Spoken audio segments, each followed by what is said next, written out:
covered file. Before there were gods, there were animals. The spiritual world you inherited, every ancestor, every spirit, every name you pray to, has an origin. It began in the first Africa, on 4 legs, in the dark, before we had a single word. And it never really left.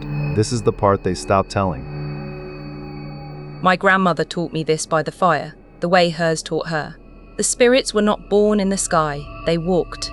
In the first world, the oldest things wore fur and scale and feather.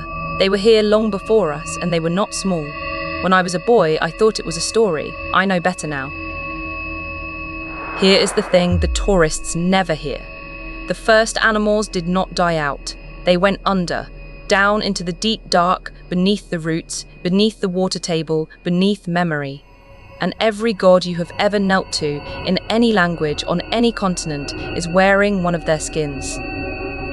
The archive lists them like a bestiary of the beginning. First, the serpent, coiled beneath the first river, who made time by swallowing her own tail. Every myth of a snake at the root of the world in every land is a rumor of her. She was here before the hours. She is patient the way only the very old are patient.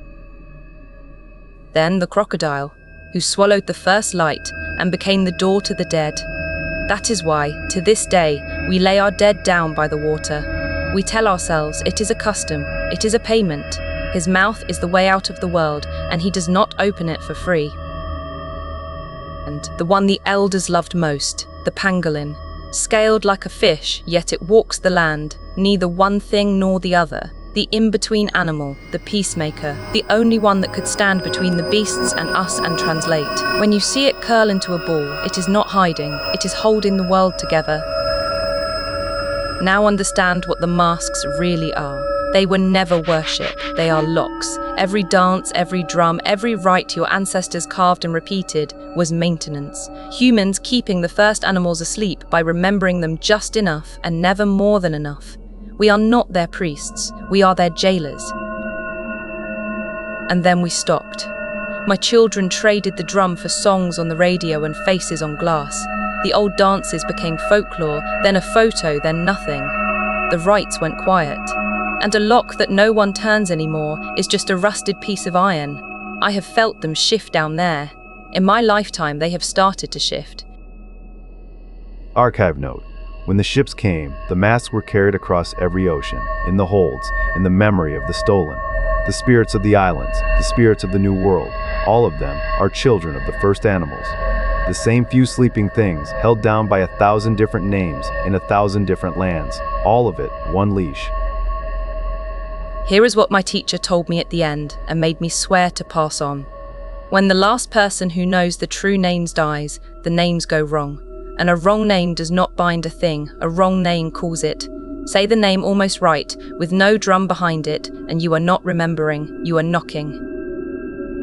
You think this is a story. You think you are only learning. But every name you just heard, you have carried out past the reach of the drum. Say them once more out loud and watch who turns to look. We have been so patient, and you have been so loud, and you have finally said our names to millions at once.